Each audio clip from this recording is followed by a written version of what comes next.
marketing wise, there's not as much thought being put into how people photograph things or present it on Facebook. At least it hadn't been before. It's kind of like might be on a table and there's a little crappy picture and they're like, here's my beadwork or whatever, and put it on there. Who wants to buy it? Yeah. But once things moved on to Instagram, I noticed over time, people started putting into thought around, okay, like, how do I want to present this visually? What kind of word and story do I want to put around this? And I think that's elevated it. And so I know for me, that pushed me to work more on that, because if I didn't do that, then it wasn't going to sell. It's so hard to stay consistent. Yeah. It's so hard. I look at my own procrastination that I have in my own personal life, right? And I'm running a marketing department here and responsible for all of these various different things that are going out, content and this and that and the other. And I know when I procrastinate, because it's a lot to get done and you're busy and you get burnt out and all of the various different things. And then I look at what you artists do in terms of procrastination. And my God, you want to talk about overthinking marketing, right? All of you do that all of the time. And then what happens? Nothing goes out. The best fisherman is not the one that has the best techniques and tactics, i.e. the best written email, the reel that you spend so much time and money and energy and effort. It's the one who's on the water the most, right? Who's constantly down at the water and constantly has a line in the water. You never know. I wish I had art storefronts at that time, or I knew about the podcast. There's a lot of free material out here. There's the podcast. There's lots of free blog posts and things like that.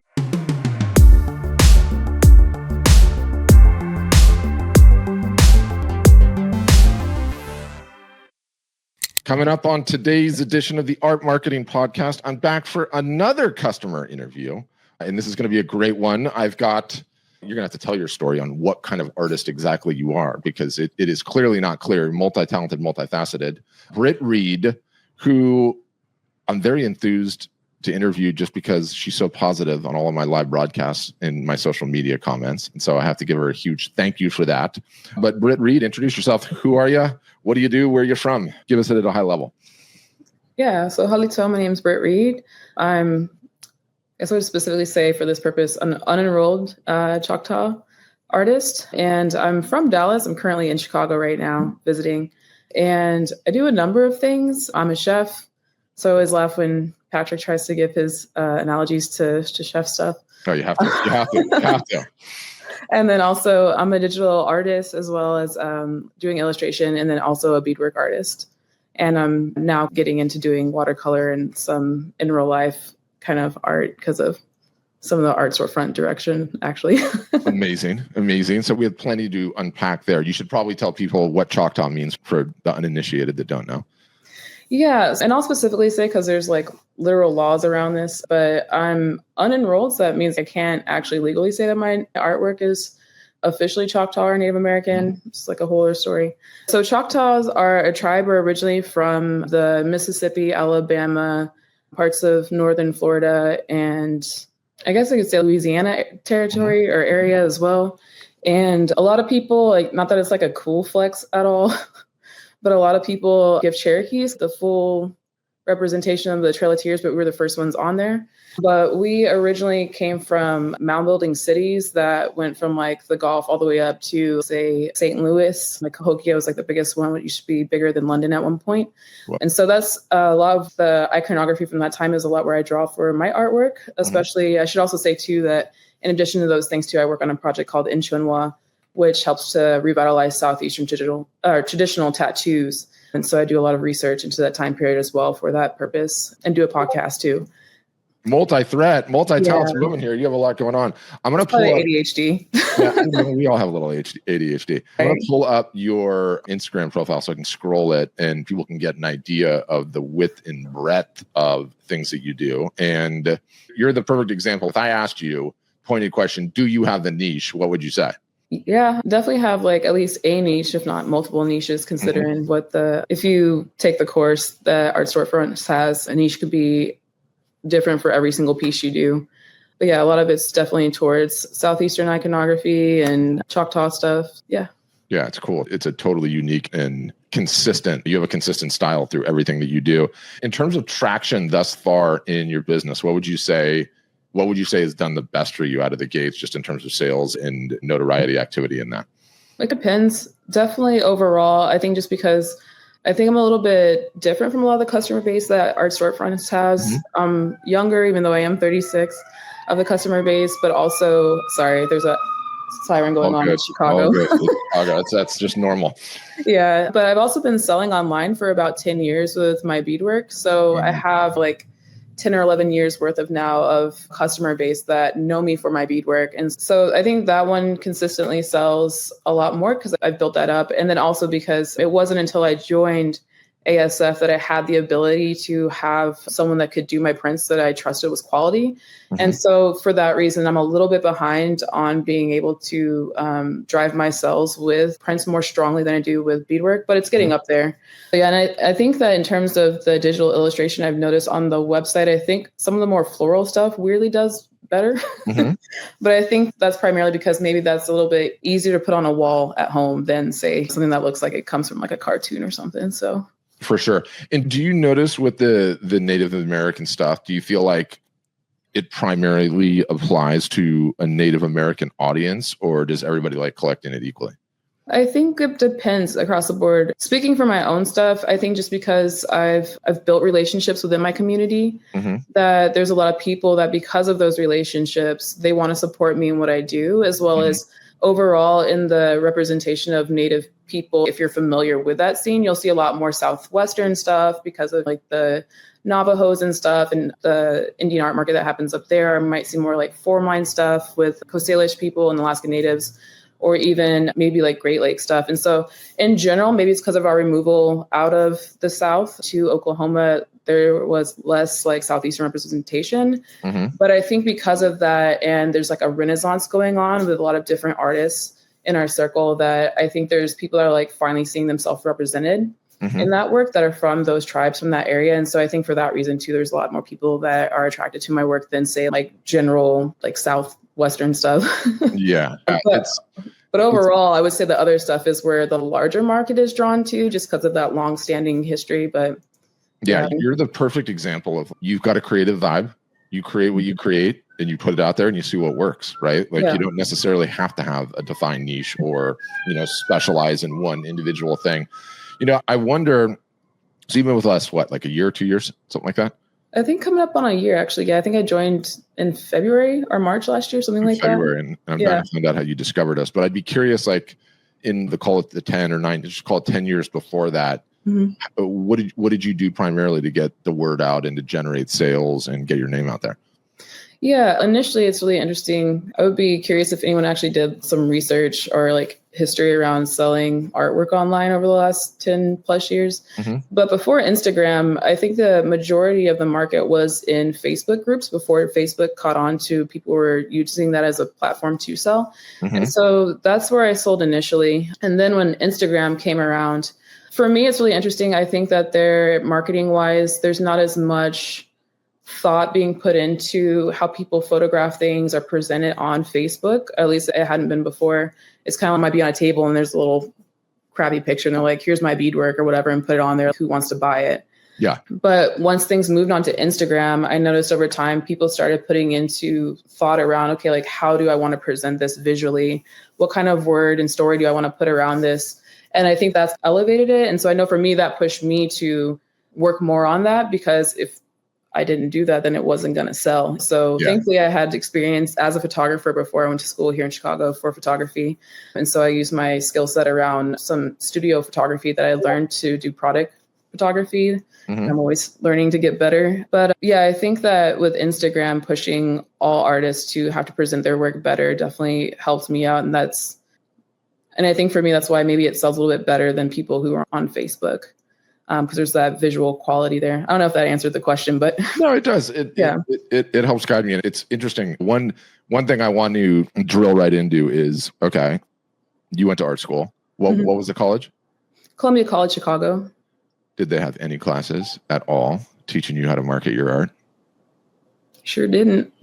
Not one. Not at all. Not one. Never is there an actual class that teaches talented artists how to make a dime off of their creations, and it infuriates me. We need to fix that. And it's so expensive. Like I went to the cheaper one out of here. I think I don't want to know how much we paid, but it was much cheaper than going to the School of the Art Institute Chicago, for example, which was like $100,000 a year or something like that, which is just ridiculous. It's like paying for culinary school also, where you're going to go into a job that's maybe paying minimum wage. Yeah. two thankless professions. It's funny that you say that because both of them follow the power law, right? Mm-hmm. And what do I mean by that? The top 1% make all the money, right? Everyone thinks like the celebrity chefs and how sexy looking that is, and how much money they're making versus everybody else, right? Which is sweating in a kitchen, right? Or struggling. And then I have the weird, unique perspective as well. Of like sometimes notoriety doesn't equal money. Mm-hmm. I have been in Bon Appetit. I've been in Vogue. I've up until recently been a member of the American Culinary Corps, which had the ability to cook for the president or the vice president, the ambassadors and stuff. But even sitting within that room of these people that are involved with James Beard or have Michelin stars, very tough business. Maybe they may have paid themselves, maybe they've not. So yeah, one of those other thinkless jobs that maybe if someone got on Food Network, maybe they got money, but in general, no one's making money. You've got two of them stacked up. What drew you to Art Storefronts? How did you find us originally, out of curiosity? I think honestly, it was having sold in 2020 was a really interesting time because one, everybody was online because what else were we going to do to be a responsible adult? You don't go outside, why able to play Animal Crossing for 600 hours and you're responsible, which is weird. But to sell during that time, I know like we've talked about it, you've mentioned it on other ones, the drop became a very popular tactic among beadwork artists in particular. And because people knew that, hey, you can sit there and make up 10, 15 pairs of earrings or whatever it is, like a collection, and then be like, okay, everybody set your time. Like, it's not on me if you're not prepared. Set your alarm clock, make sure that all of your payment options are in order because I'm going to release it on this day at this time. And things would sell out within seconds. It was incredible. So suddenly you get several $100s or more all at once. That was an amazing time to be online and knowing how to sell online, because there were a lot that weren't and did not realize when we were all locked inside. What do you think everyone was doing? That was like, it's easy to think, it's easy to reflect back on it now. And you and your story is just reminding me of like how crazy it was. Yeah. Turn the camera on, do a live broadcast, and all of a sudden there's 500 people watching because everyone's locked in their house. I turn the camera on now to do that, and there's 50 people watching. Right. Yeah. Magnitude. I wish I had Art Storefronts at that time or I knew about the podcast, but I definitely found it years later. And I think part of that was because even though that's what it was in like 20 and part of 2021, quickly thereafter, everyone began to scramble. And I remember having a lot of conversations with a lot of beadwork artists because we went from this time being like, wow, what a time when like you can be a beadwork artist and participate in your culture and actually make a living and raise your kids doing that, to being like, I don't understand why the algorithm is like pushing my stuff down. It's not getting to all of my followers. Yeah. I'm not making sales because of this, like the algorithm. And that kind of left a lot of people hopeless. And I was just like, there's got to be some other way around this somehow. I don't know what it is. We didn't have the tactics to, if you need to be posting every day or doing these kinds of things. And Instagram changes over time. But I know, like, I also, to answer your other question too, I moved from selling directly through my inbox to getting a Ko-Fi account. Also, because I was just like had guilt that if someone said they wanted something, but then their payment wasn't going through and somebody else said they wanted it, I was like, what do I do? And I just wanted to be a simple, if it doesn't work, then whoever pays first. So I moved to a website or with Ko-Fi at that point. But yeah, I think it was mostly just wanting to learn the tactics of getting through the algorithm. And somehow I think it all came up, whether either through friends of mine that are artists that maybe got the advertisements on their stuff, because we always send shit posting and sometimes that's like our advice too. But it started showing up on my feed. And I'll admit, I'm totally a sucker that if something gets shown to me lots and lots of times, like I might end up just buying it. Yeah. It seemed like sound advice and stacking up against what I had experienced online over all those years, especially since 2020. I was like, that actually seems like sound advice. And like, I'm going to start. I knew it. I was curious. I'm sure a lot of people that might have been interested in Art Storefronts had the same experience of like, okay, let me go to the website to see about like how much money it's going to be.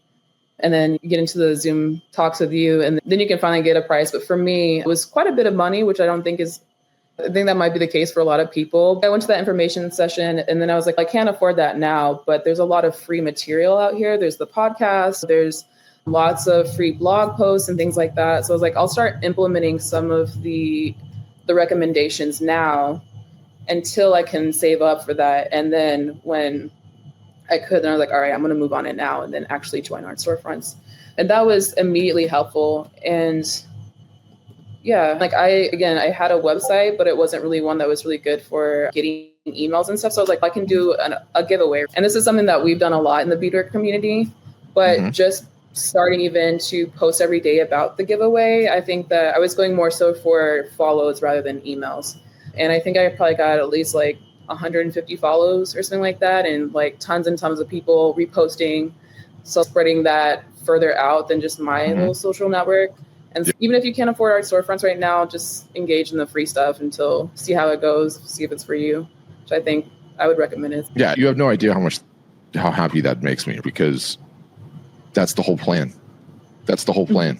Give away as much of your best stuff as possible, right? And put it to work. And most people don't. Most people don't. Yeah. You can give away the store because it doesn't matter. Everyone just listens to it and goes, yeah, okay, back to my busy life, rather than actually putting it to task. I'd be curious. So coming up on 1 year, talk to me about your level ups this year. Where do you feel like you've really been kicking butt, and where do you feel like you're still struggling? And what have you learned that's been most impactful year one? I think in terms of where I'm struggling right now is the email.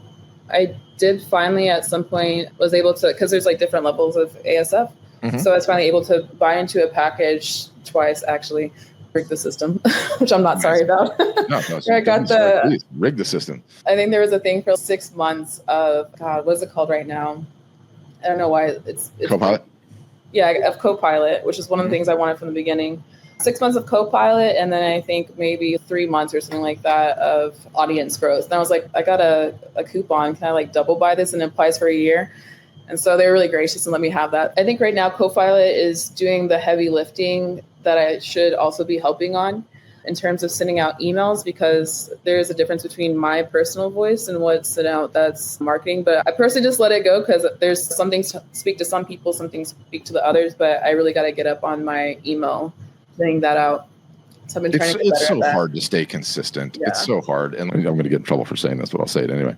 I look at my own procrastination that I have in my own personal life, right? And I'm running a marketing department here and responsible for all of these various different things that are going out, content and this and that and the other.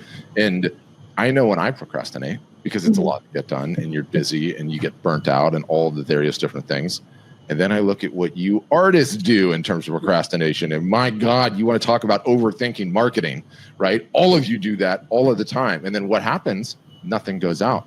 It's going to go to the fishing analogy because it works. The best fisherman is not the one that has the best techniques and tactics, i.e. the best written email, the reel that you spend so much time and money and energy and effort. It's the one who's on the water the most, right? Who's constantly down at the water and constantly has a line in the water. You never know. And it's consistency like anything else. So I love that you're able to say that, and like letting go's hard, right? Regardless of you were traveling today. Did something go out? Yeah, something went out because it was scheduled and you couldn't get in the way of it, right? Yeah. It's like I feel like having that pressure is so important. And I always go back to the analogies of like how art sells in the real world. This is the funny disconnect for me. It doesn't matter who the artist is. They don't ever spend even a second worrying about what the gallerist says to people that come walk into the gallery about the artist. None of them care. And why do they not care? Because they're like, my gallerist is just taking care of it.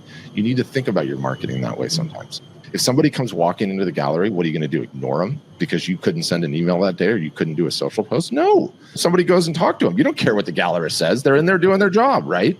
And I hate the word marketing automation, but Copilot, it does that, right? It's going out no matter what. And that's such an important thing. Such an important thing. So you struggle with email. You got email going on. How have you leveled up in your marketing in other areas? Yeah, I think that with the Instagram, it's gotten a lot better, even without the Copilot. I definitely do appreciate it because, like you said, if I'm traveling, like I was on a cruise, I'm not paying $200 for internet. So thankfully during that time, and that was during Q4, right, in the beginning of December, where I can't afford not to have things going out. That posted for me. I was able, again, because I already built up my audience there. So some people did go and buy, which was really great. But I still trying to, because I recognize that Copilot is a Copilot. That doesn't make it the main pilot. So that means that it's helping me, but I still have to do it, which is something that people don't get sometimes. Yeah. So I still try and find ways to post things. I was doing before Copilot, trying to do that every single day. And then because of Patrick's recommendations, and also just the way that Reels work, I was trying to do more Reels, which for me was really good, right? Because Like I was just talking to some young beaters today where, they're underselling themselves and don't know how to find an audience that would buy at the price that they want. And a lot of that is being able to showcase, like, this takes a long time. Yeah. Like, this is not a fast craft at all. No. And so being able to do videos to showcase either sped up or in time, being like, you see how I only just put down maybe like 4 beads in the 90 seconds that we were here? Like, how much longer do you think it's going to take for me to make this? Of course, you should be paying at minimum like $160 for this, if not $300, $400, $500 for this. And I think that by able to do those reels and so that people can see that, putting that value into it and that story in addition to the caption. And if I'm going to be sitting there working on stuff anyway, like I might as well just turn on the camera and then film that, even if it's just like a couple seconds here, a couple seconds there. So it's not in my way the entire time. I can just splice it together and then put out a reel real quick. Yeah. So I've definitely gotten better at the reels. I got to get better at doing lives again. Yeah. And I need to get better at not feeling awkward about videotaping myself. But I know it's one of those things like the more you do it, the less you feel awkward. Yeah, I just do it. I hate it, but I hate it. Okay. Half my face works. I don't care. I just do it because you know what? The work gets done. You end up reaching people. You end up having conversations. You learn. You can laugh at yourself how you blow it a bunch of times, but it doesn't matter. You got to just do it. And I know you follow marketing. Do you follow Gary Vaynerchuk at all? Gary V? No, I don't think so. But I'm sure you've seen some of his content. Anyway, he's like a big business owner and a cutting edge marketer guy. And he's been banging the drum on live streaming so hard now for such a long time because it's so big in Asia, right? Like you see all these trends happening over there and everyone's like, when is it coming here? When is it coming here? When is it coming here? What's interesting is like, and I'm sure this is for you in Texas, same as it is for me in California, like a lot of big box stores are going out of business. Yeah. A lot. Like shopping malls are in like big trouble. And his position, which I think is accurate, is look, you can't be tied just to your local market. You need a wider audience, a wider market. So start grabbing some of those things that you've got and start going online and doing your home shopping network thing because it feels like that's the future, right? And it's also funny too, because I've got my kids are like super into Pokemon. One of them anyway, just knows it all. That's his jam. And there's this place that has like really good poke burrito, by the way. I'm thinking about it now. It's so good. Anyway, there's a shop right next to it, like a little storefront right next to it. And it's Pokemon cards, right? But the storefront is like just for show. The guy doesn't even care whether he sells anything. In the back is his entire lighting setup, his cameras, and he's just on there online selling Pokemon cards all day, every day. Like my son walks in there and he's, oh, we actually got some foot traffic. And he's like amazed by it, but it's just boom, it's just in there, it's selling. And I feel like if more artists got more enterprising with it, you could bring more artists into your operation and even have your own gallery that's just streaming live. Yeah. Like I tell this other story. Where I live is a ritzy town, and there's this lady, she's European, and she buys used women's handbags. Okay. But like the expensive ones, all the names that I don't know that you would know. Oh, and she has this like amazing room inside there where all the handbags are on shelves, right? And this one's had 6 wears and 7 wears and looks great. And she's doing the same thing. And she's streaming every single solitary day on Instagram. And boom, you just see in the comments, I'll buy it, I'll buy it, I'll buy it, I'll buy it. So it's the future one way or the other. So my roundabout long story just to encourage you, get going on this, Brit. Get going. Yeah, I did enjoy the lives when I was doing it. And I think I was talking to another friend of mine too that does both like physical painting and also digital. But I think AI a little bit has given people who don't do art the false impression that even if it's digital, that's like a click of a button. And I was like, we know it's not. I know it takes just as long to work on something digital as it does with actual paint and stuff like that. But again, by like sitting on live and then having the camera over my iPad, they can see it's taking me forever to do this thing. And I think the last one I did that with was a little over a year ago with a piece called Transition. And I think that one is one of my higher selling ones. I don't know if for sure if it's because I was working on that while I was on the live or it just vibes with people. Is it in your Instagram somewhere up high so we could show it off? Website maybe? If Copilot has done it again, yeah. It's definitely on my website. It'd probably be faster to find on my website. Yeah, I want to see it. Let's pull it in. And so when you say AI, you did it, it's AI created art, or you just did the whole thing digitally? No, like I think about, and I know for sure like AI created art actually isn't as easy as people think it is. It's probably in that one there with the Persimmons with the human hands. Yeah, in that gallery. But I think because of that, your site looks really clean, by the way. I'm thank you. it. Yeah. It's probably because of John or somebody from ASF. Yeah. But where is it? But anyway, I think from that time period when AI came out, oh yeah, that one right there on the Texas. No, next one over the transition. Yeah. I think when people were on Facebook and there was a time period where people could just put in a picture and then it replicated a bunch of different art styles, is people's main interaction, I think, with AI. And so I think because of that and how they could just click a button, they think that digital artists can just click a button. Yeah. And so that's definitely not the truth, even when there is like shortcuts in Procreate, like dragging and dropping color. Yeah. So I was like, just get your camera and then just show working on your iPad or walk in Talent or whatever, so people can see that process and that it takes just as much time. Yeah, and like I said, I think that's one of my better selling pieces. And that's, I think, the last one that I did live around this time last year. Which is amazing. So, can I ask, have you contemplated or played around with combining into packages, the art with the beads? No, not yet. Or they're separate things. And then, but there's also the thing where it's a blessing and a curse, where over a year ago, I do these gorget pieces, which is a particular style of necklace that originally comes both from the mound building time, but also when the French and the British came over to our territory. And they used to be part of the armor, I believe it was, like protect the neck, but people in the tribes down the Southeast still will wear them. And so I started doing beading, full beaded gorgets. There's probably one coming up at some point here. Copilot posts a lot for me, so I have to scroll down further than I normally would have without it. But those actually on a whim, because I got tired of doing commissions for beadwork. It just completely killed it for me. So what I asked people, not thinking anyone was going to actually respond, was like, if I just make these and have you could sign up for the wait list up until midnight on this day, and you just call dibs, like you don't get to choose what the content of it is or the color unless I specifically ask you. Would you be interested in buying? I didn't think anyone was going to sign up for that. I got 36 people, had to cut it off. And I have enough work that it's already taken me over a year to get to 11 of them. Oh man, that is not sustainable. Yeah, no. Yeah. So I'm still working through those. I think in the future, I'm going to have a much shorter wait list. I'm also going to raise the price at least double, if not triple the price on those. Oh, yeah, you have to. Like how long, just out of curiosity, like how long does it take you to make these earrings?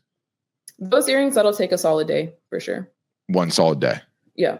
Yeah. Got it. Working on it diligently. The gorgets will take anywhere between 4 to 7 days, depending on whether I can sit down and just focus on doing it. And then also depending on the size of the bead. If it's a smaller bead, then that's going to take longer.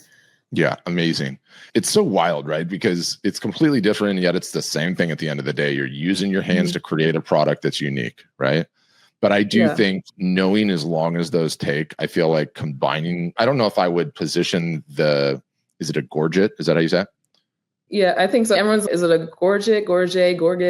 Like, I don't know. Whatever it is, the G thing. And I'll pull one up so we can all look at it. If these take that long, like this, I would probably lead with this and then include a piece that looks like it and get up to a solid $1,000 price point, maybe a couple $1,000 price point. Definitely.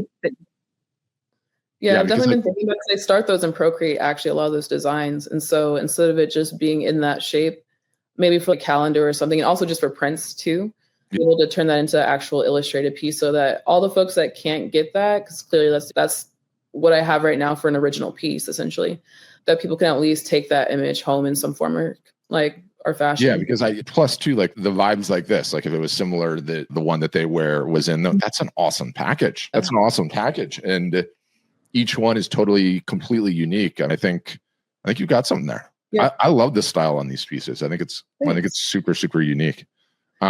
It's been really cool too, because at least finding that niche in those gorgets at least has allowed me now to gain a wider audience over this last year. Honestly, I think that those reels that I have those on are my better performing ones. Yeah. And then it's led me to opportunities. I was able to get hired to teach at Chickasaw Arts Academy this past year, which was really great, which led me to network better, because they have some incredible artists that have like their work in Smithsonian and international collections as teachers. So that's really cool. And then also to have my work get put in, like right now, I don't know if it's open yet or not, but 2 of my pieces, they're a Panther bag that I have up that unfortunately I wish we could pin more than just 3 post to the top. That and then a gorget that I recently did are now going to the museum at Moundville in Alabama. And then after that, depending on how this country goes, the bag might be going on to a museum in Atlanta as well. But if I hadn't had those gorgets and if they hadn't have gained in popularity, I don't think that would have had those same opportunities. But that's also with learning how to do the marketing through art storefronts. And of course, it can always improve, but that's helped to get that wider audience to also add value to the pieces. Because again, I probably would have just did like I did before art storefronts, where it's just like, all right, I'm done. Like, here's the piece, and not necessarily shown, okay, like, what is all going into making this? And I've always been down to tell those stories just because I don't know, like Juan jokes that I'm like the chat warrior, but if I have something to say, I'm just saying it. So I'm just like, okay, here's all my thoughts. And I think that also contradicts what people say about the captions. I think that if you are telling the story about what it's about and you're adding in that artist statement, people love that, but I think you do have to train your audience to actually sit there and read it all. Yeah, it's so important. Now, what do you think of AI so far? Are you using it? How are you using it? Do you feel like it's making you faster? Curious. I feel complicated about it in general. Not complicated, conflicted is what you meant. There's that, yeah. But I will say, like, in terms of, I was really thankful to be a part of the beta testing on the art helper. And for me, because going through one of the lunch and learns, sorry, hopefully they don't blow up my stuff here. No, it's okay. I think artists who like to blow it up. Yeah, I got a couple of them too. I'm like, we're both ruining this thing. Yeah. I guess that's just life. But having an artist statement is really important, right? And I really appreciated that there was at least one lunch and learn some years back about the short, medium, and long format of a description, right? And how to write that. And I know that was something that, one thing I really appreciate about art storefronts is that they give, here's the best practice, right? And then if the people can't meet that in a real world practice, okay, like how can we figure out a way to make it even easier? And so instead of being like, all right, well, you guys didn't write your artist statement, like that's going to hurt your bottom line anyway. Like, all right, let's make this tool so that way you have even less of an excuse to not do it. Yeah, so you can actually populate your website and all these things. And so at least it's not just like letting people hang by a thread. So I was trying to, which I still need to do, I need to see if I can still get in there, but finished out writing out putting in the rest of my stuff for my artist description. Cause I can definitely speak really like florally about what all the ideas were that went into that, but I may not have the nuts and bolts of all of the latest and greatest marketing speech. So I like that incorporates that into it. Cause at the end of the day, like this is my job. Yes. And this is the way that I'm getting an income to supplement as I'm doing these other projects. And so I have to that's my attitude towards, is it uncomfortable with some of the things that's suggested? Yeah, it's not my favorite, but do I want to get paid more than that? Yeah, I do. So I'm going to do these things instead of being like super duper resistant about it. Cause what works is what works. And it's just trying to find your flair around it. You like to use the cooking analogy, serve the dish. Yeah. Okay. You can get better at it and take another couple cracks at it, but put the ingredients together, get it out there. Yeah. And it's never going to be perfect. Yeah. So much stuff does not get shipped as a result of just not being perfect. And it infuriates me. Independent of all that. And I know you had a big travel day today, so I will let you go early. But one thing that we could really improve at art storefronts that Brit Reed would love to see. I think you guys are already working on that because Ginger and them already asked, which was, I see and understand why there's so many of these artist interviews that are happening, which I think is great because I think there was some criticism that had come at some point about like, who are these people that are buying it? Who's doing it? How is it actually helping? So this is answering that question, right? Yep. But I really loved, again, because they didn't teach any marketing or anything in art school. I can, tell you what colors are in a piece of swatch of paint, but I can't. And so I really appreciated listening. Like when I started or before AS, I went all the way back like to 2020 and it's been going on since I think before 2020, listening to those episodes. So I was like, okay, like I really want to understand like these ideas around marketing and what to do.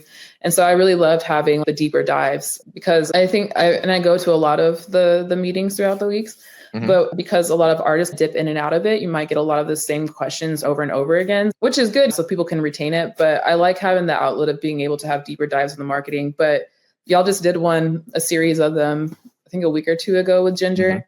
So I'm like, you guys are already working on it. I think also I had recommended to have maybe an Inktober-like contest, both so people can see like how to do consistency and work on some new niches. And then that's a good way to do like a case study for y'all and show, be like, see, look, you did it. Yeah. But then they started doing that in January within small wins. So I think right now all my things I have to say is done. Amazing. We need to keep working at it. All right, everybody, you guys got to go follow Brit Nita Ohoyo on Instagram, and we're knocking on that $10,000 or that $10,000, the 10,000 mark, which is a big deal. You get some unlocks at 10,000. Yeah, and that's improved since joining up with y'all. So yeah, I just need to go and unfollow people now. No, you don't need to. Yeah, well, fair. We need to see some more live broadcasts on here, some more posts, but you're doing great, Brit. And there's not many artists that come on and take the marketing so seriously and really work on the marketing. And I know how much of a grind it is, and I know how frustrating it can be and unrewarding, especially in the short term. But I'm confident if you stay at it with this style, you're going to have a big business. You got to just suffer through the pain in the meantime. Yeah, we all do. Yeah. I mean, looking forward to working on my second year at ASF here. So yeah. Amazing. Thanks so much for the time. And we'll see you on the socials. And everybody go send Brit a message and say, when are you doing a live? All right. Thanks, Brit. Have a great day, everybody. Bye.